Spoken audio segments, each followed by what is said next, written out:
Hello students, Shamim sir YouTube চ্যানেলে তোমাদের স্বাগত। এই ভিডিও ক্লাসটিতে আমি তোমাদের এডিটোরিয়াল লেটার রাইটিং ফরম্যাট বা এডিটোরিয়াল লেটার লেখার নিয়ম দেখাবো।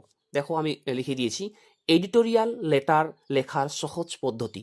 পরীক্ষায় তোমাদের যে এডিটোরিয়াল লেটারটি আসবে সেটা কমন পড়ুক বা না পড়ুক, অর্থাৎ কমন আসুক বা না আসুক, বা মাধ্যমিক পরীক্ষা বা ফাইনাল পরীক্ষায় বা অন্য কোনো যে কোনো পরীক্ষায় তোমাদের যদি এডিটোরিয়াল লেটার কমন না আসে তাহলে এই ফরম্যাটটি অনুযায়ী তোমরা লিখে দিবে।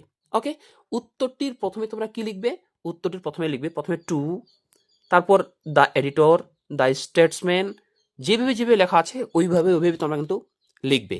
ওকে, তারপরে এখানে সাবজেক্ট সাবজেক্ট দিয়ে এখানে বিষয়ের নাম লিখতে হবে। দেখো আমি লিখে দিয়েছি বিষয়ের নাম লিখতে হবে, অর্থাৎ পরীক্ষায় এডিটোরিয়াল লেটারটি তোমাদের যে বিষয়ে আসছে সেই বিষয়টা কিন্তু কোশ্চিনটাতে প্রশ্নটাতে কিন্তু দেওয়া থাকবে, প্রশ্নের শেষে দেওয়া থাকবে ওই অংশটা কিন্তু যে বিষয়ে আসছে ওই বিষয়টা কিন্তু এখানে লিখে দিতে হবে। ওকে, বুঝতে পারলাম। তারপরে তোমরা কি লিখবে? তারপরে লিখবে স্যার, একটু পেরা করে এই যে এখানে স্যার লিখবে। লেখার পর লিখবে I shall be highly Glade and grateful to you if you kindly allow me a little space to express my concern over. ওভারের পর এখানে দেখো বিষয়টি লেখা আছে, মনে রাখবে এইখানে এই জায়গায় সাবজেক্টের জায়গায় যে বিষয়টি হবে তোমরা কিন্তু এই বিষয়টির জায়গায় সেই এখানে কিন্তু ওই কথাটাই লিখবে, অন্য কোনো কথা লিখবে না। ওকে, তারপর দেখো লেখা আছে কি through the columns of your esteemed daily, full stop.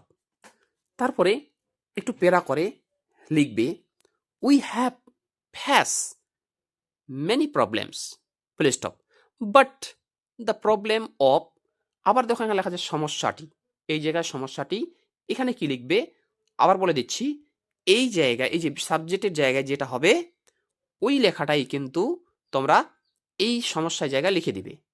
বুঝতে পারলাম। তারপর কি আছে is unbearable for us নাওয়াডেজ in our locality, full stop. তারপর লিখবে the condition of all kinds of people or students. হ্যাঁ, এখানে কিন্তু আমি বলে দিচ্ছি তোমরা স্টুডেন্টস এই কথাটা কেউ লিখবে না, সবাই কিন্তু পিপল কথাটা লিখবে।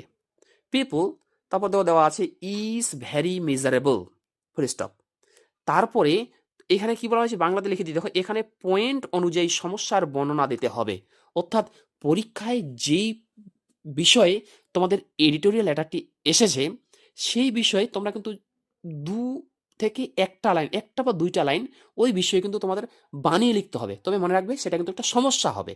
ওকে, এখানে বানিয়ে লিখতে হবে। হ্যাঁ, এখন একটা কথা বলে দিই, কেউ অনেক ছাত্রছাত্রী আছে, তোমরা তোমরা আছো যারা বানিয়ে লিখতে পারো না, তোমরা কি করবে? তোমরা এই যে মিজারেবল কথাটা লেখা আছে এখানে মিজারেবল লেখার পর ফুল স্টপ দিবে, তারপর ফুল স্টপ দেওয়ার পর তারপর এখান থেকে শুরু করে যে লেখা আছে উই, এই দেখতে পাচ্ছ উই লেখা আছে না, আমি পড়ছি দেখো উই ওর পরেই কিন্তু লিখবে। হ্যাঁ, কোনো কোনো পেরা করবে না, কোনো স্পেস দিবে না। We are in critical situation, full stop, it is increasing day after day, full stop, there is no strong force to control it, full stop. তবে দেখো there is no peace and security among people, এইখানে আমি পড়ছি, হ্যাঁ, full stop, it is the cause of concern, full stop, we wait eagerly for the day when the problem will be over, full stop. তারপরে একটু পেরা করবে, পেরা করে এখানে লিখবে I hope this will draw the attention of the government and the authority to take proper step to solve this problem as soon as possible. এইটা যদি তোমরা কেউ পরীক্ষায় লিখে আসতে পারো, দেখো তোমাদের কিন্তু 10টা 12টা 15টা এডিটোরিয়াল লেটার মুখস্থ করার দরকার নেই, একটাই ফরম্যাট পড়ে যাবে, পৃথিবীতে যে কোনো এডিটোরিয়াল লেটার আসুক না কেন এই ফরম্যাটটি লিখে দিবে তোমরা, তাহলে কিন্তু উত্তর হয়ে যাবে। ওকে, এবার শেষে দেখো নিচে লেখা আছে, নিচে এই জায়গায় দেওয়া আছে, এই জায়গায় লক্ষ্য করবে দেওয়া আছে ইয়ার্স ফেথফুলি, তোমরাও কিন্তু লিখবে ইয়ার্স ফেথফুলি। তারপরে কি লিখতে হবে? এখানে নিজের নাম লিখতে হবে, তোমরা তোমাদের নিজের নাম কিন্তু এখানে লিখবে। এবার লেখার পর তারপরে এই যে শেষে বাম দিক যে ঘরটা আছে এরকম করে তোমরা চার কোনো একটা ঘর করবে এবং এখানে তোমাদের নিজের ফুল অ্যাড্রেসটা কিন্তু লিখবে, তোমাদের নিজের কিন্তু ফুল অ্যাড্রেসটা লিখবে। তাহলে তোমরা প্রয়োজন হলে এটা স্ক্রিনশট নিয়ে নাও। দেখো এডিটোরিয়াল লেখার নিয়মটি কি, একদম যেইভাবে লেখা আছে ওই কথাগুলি লিখবে। হ্যাঁ, একটাই পড়বে, 10-12টা পড়ার দরকার নেই।